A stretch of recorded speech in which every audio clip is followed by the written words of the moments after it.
ទៅសភាពគេស្អាតណាស់ណោះនេះ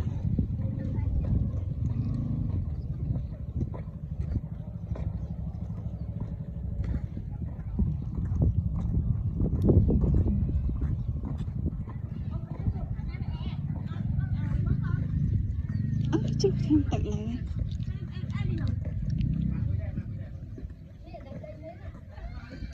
ស្រស់ស្អាតណាស់ណោះ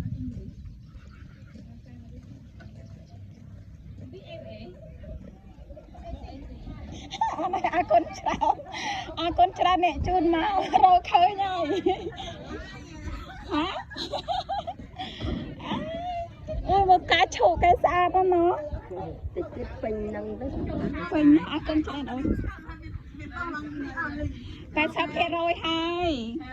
80%ស្ហាយអត់អីនេះហើយអូយគេមកចូលមកពេញមកទុកទៅវិញទៅមកដល់ទុកគេទៅមិនញ៉ាំតែទៅទៅ